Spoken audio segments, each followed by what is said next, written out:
जयराम जी, जो वादा आपने किया था वो वादा आज पूरा किया। महामहिम के समक्ष जो है तमाम वो विद्यार्थियों को सम्मानित किए। क्या कुछ संदेश देंगे राज्यवासी को?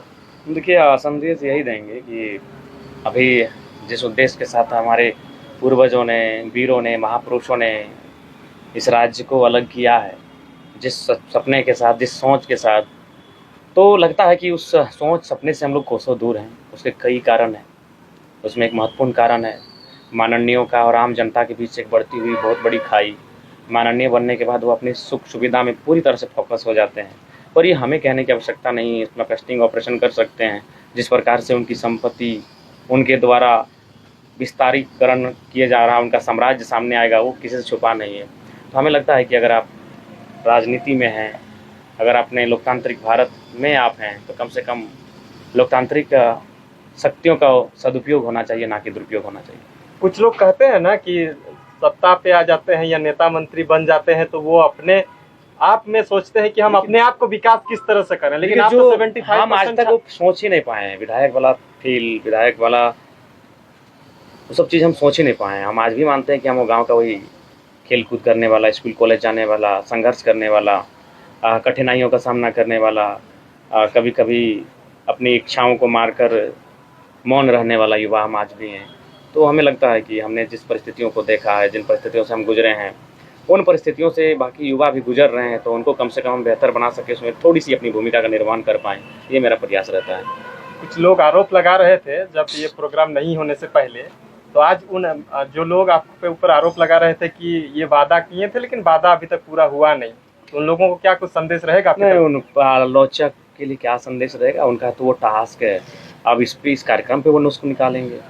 आगे भी हम कोई बढ़िया कार्यक्रम करेंगे जो लीक से हटकर है, जो कि कोई करने से पहले 100 बार सोचता है। जो सोच थोड़ा तो थोड़ी बात सोच ही नहीं पाता है, तो उस पर वो नुस्ख निकालेंगे और उनको कहेंगे आप लोग दुरुस्त रहें, मस्त रहें और अपना देखिए अपने आप। नए दौर का नेता हैं आप, जो है कुछ यूनिक करने जा रहे हैं, ये सोच कैसे आ रही है कि छात्र को सबसे पहले प्रोत्साहन दें हम? देखिए हम लोग सोच रहे थे कि भाई बहुत बड़ी राशि है, वचन तो दे दिए कि डोनेट करेंगे, कहाँ करेंगे, किसको ले जाके दे देंगे ये पैसा। ये राशि एक नज़रिए से देखें तो बहुत बड़ी है और एक नज़र से देखें तो बहुत छोटी है, मामूली है। अगर आप एक व्यक्ति के तौर पे देखें तो 1,60,000 रुपये बहुत बड़ी राशि है। IAS IPS की तनख्वाह से कहीं ज़्यादा है ये राशि। लेकिन जब आप एक समूह के तौर पे देखें तो ये राशि मतलब सागर में एक बूंद पानी के बराबर नहीं है। तो सोचने पे, विचार करने पे आया कि भाई स्टूडेंट लोग एग्ज़ाम में बैठ रहे हैं और बेहतर होगा कि जो लोग अच्छा मार्क्स लेकर आते हैं उनके बीच जाएँ और उनको प्रोत्साहित करें।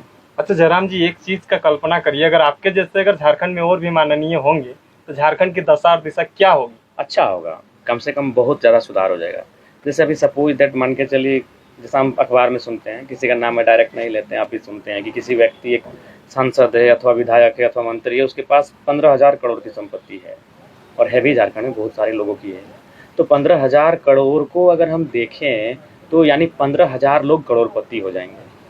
अगर उसको 50 लाख में लेकर आएँ तो 15,000 यानी 30,000 लोग 50 लाख के आसपास हो जाएंगे।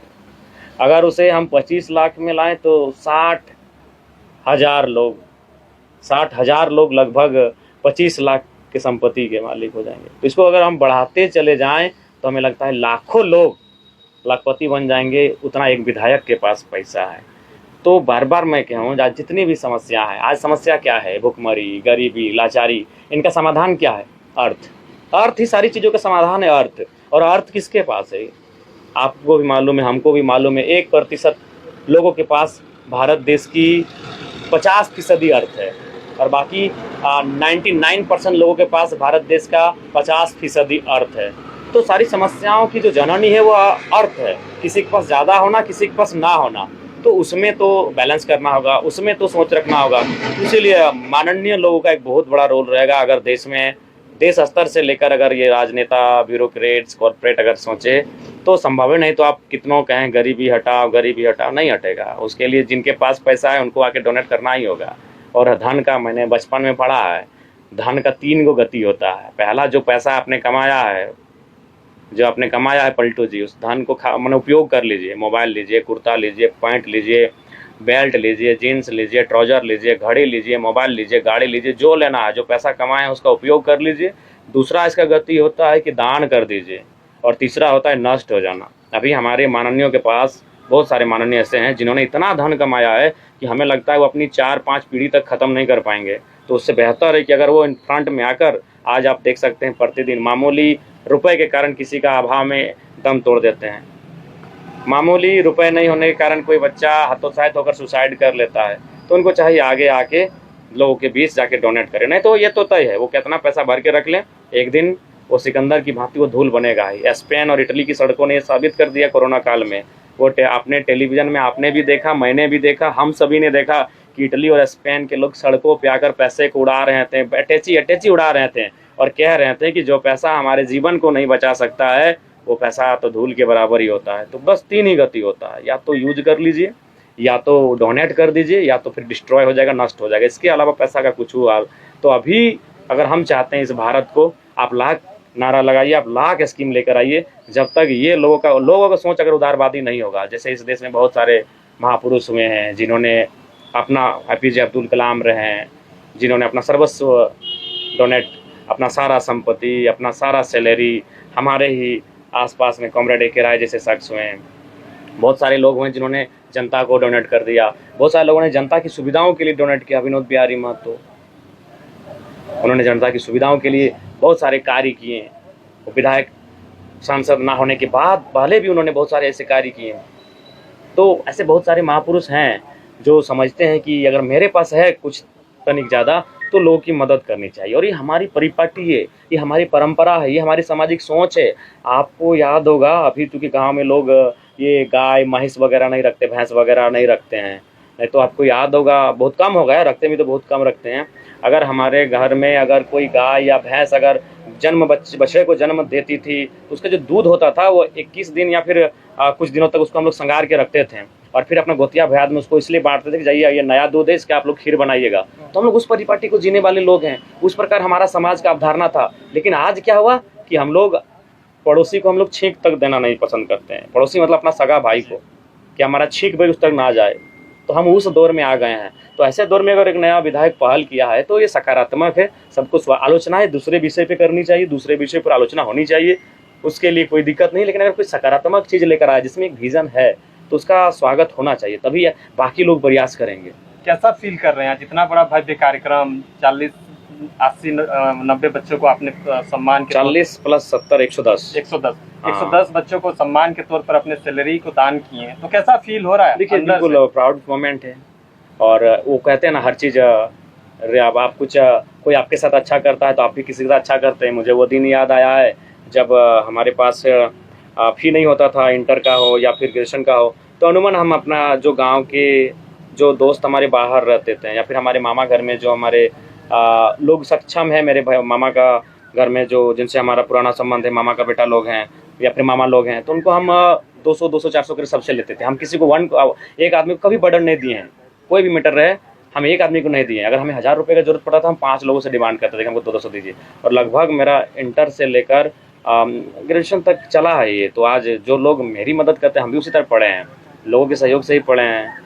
घर से चूँकि घर की स्थिति वैसी नहीं थी हमारी, तो कि हम ट्यूशन पढ़ के अपना इंटर ऑफ साइंस की परीक्षा लिखें, इंग्लिश ऑनर्स करें, आसान नहीं था। तो लोगों ने हमें बहुत मदद किया है। यहाँ तक कि हमें वो वाक़या याद आता है कि अगर हमारे मोबाइल में रिचार्ज नहीं होता था तो कभी जो बेंगलोर में साथी रहते हैं उनको बोलें, तो अगला मंथ जब आया तो चेन्नई वाले को बोलें, जब अगला मंथ आया तो और जो दूसरा जगह जो रहते हैं, हाँ बारी बारी से ऐसा ही चलता था, मेरा बारी बारी से ही चलता था। एक दिन हमको इंटरनेट में भगत सिंह का एक टी-शर्ट पसंद आया था, उसको हम स्क्रीनशॉट लेके अपने व्हाट्सएप में स्टोरी लगा दिए थे कि ये टी-शर्ट पसंद है, अगर कोई भाई मदद करें तो। फिर हमारे एक भाई हैं गलागी के, वो तुरंत दुबई में रहते थे, उन्होंने वहाँ से देखा और किसी को अपना बोला कि नहीं, उस समय टाइगर दा बोलते थे क्योंकि हम लोग क्रिकेट फुटबॉल से एक दूसरे के परिचित थे। वो बहुत पहले की बात है, आंदोलन से भी पहले की बात है। तो फिर वो टी-शर्ट वो पहुंचा दिए खरीद के। तो मेरा तो आपको भी मदद किया है इस वजह से? बहुत मदद किया है। अगर हम आज यहाँ तक हैं तो बहुत लोगों ने मदद किया है, चाहे कोई रहे। मेरा खान साहब भी हैं, जब हमको अभी भी आप जाके मेरा फेसबुक को उठा के देखिएगा, वहाँ लिखा होगा कि कोई भाई लैपटॉप देंगे क्या। यानी जो PhD होता था उसको हम थेसिस लिखते थे, उसके लिए लैपटॉप में लिखना होता था। यानी मेरे पास लैपटॉप भी नहीं है, तो कभी खान साहब का लैपटॉप ले लिए, खान साहब भी अपना लैपटॉप दे दिए। बहुत सारे हमारे साथी हैं जो अपना लैपटॉप दे दिए। और ऐसा नहीं, फिर और एक बात याद है कि फिर अगला बार फिर नहीं लेंगे, जैसे मान के चलिए इस बार के लिए आपका लैपटॉप यूज़ कर लिए, तो नेक्स्ट टाइम किसी और का लैपटॉप लिए, तो इस तरह हम 4-5 लोगों का लैपटॉप को भी यूज़ किए हैं। वो फेसबुक में लिखते थे कि कोई भाई कोई किसी के पास अगर लैपटॉप है तो मेरी मदद करेंगे, पीएचडी का थीसिस लिखना है। तो हम इस दौर से गुजरे हैं, इस दौर का मैंने सामना किया है कि लोगों ने मेरी मदद की है। अगर मदद की है तभी हम यहाँ तक आए हैं, अगर मदद नहीं करते हैं तो मेरे परिवार की स्थिति वो नहीं थी कि हमको यहाँ तक लेके आ पाते हैं। अच्छा, ओवरऑल एक अंतिम सवाल रहेगा, महामहिम इस प्रोग्राम को लेकर कोई फीडबैक देके गया क्या आपको? हाँ बिल्कुल, बहुत मुस्कुरा के गए, और महामहिम के जो सहयोगी हैं उनका भी कॉल आया कि विधायक जी बहुत सुंदर कार्यक्रम रहा और बहुत अच्छा, ये उम्दा कार्यक्रम है, इसकी हम लोग जितनी प्रशंसा करें वो कम है। इस प्रकार के अगर हर एक विधायक का जन नेता अगर सोच रखे तो बहुत अच्छा होगा। तो वो अच्छा फीडबैक देके गए हैं, फिर थपथपा के गए हैं, सराहना करके गए हैं। डुमरी वासी को पॉजिटिव रिस्पॉन्स मिला है? देखिए, अब तो ये डुमरी वासी को तय करना है कि अगर उनके बीच एक नया युवा विधायक आया है जो कुछ नया करना चाहता है तो किस प्रकार से उसको लेते हैं, किस प्रकार से अपना आशीष देते हैं, ये डुमरी वासी तय करेंगे। राज्य के तमाम छात्रों को क्या कुछ संदेश देना चाहते हैं? देखिए, राज्य के तमाम छात्रों को यही संदेश देंगे कि निसंदेह एजुकेशन मस्ट है। अपने अंदर का टैलेंट, अपने अंदर की जो स्किल्स हैं उनका होना बहुत आवश्यक है, क्योंकि आज दुनिया बहुत तेज़ हो गई है। उस तेज़ दुनिया में अगर आपको तेज़ चलना है तो आपको अपनी प्रतिभाओं के साथ आपको न्याय करना होगा। वहाँ पर न्याय करेंगे तो फिर दिक्कत होगा। चलिए, बहुत बहुत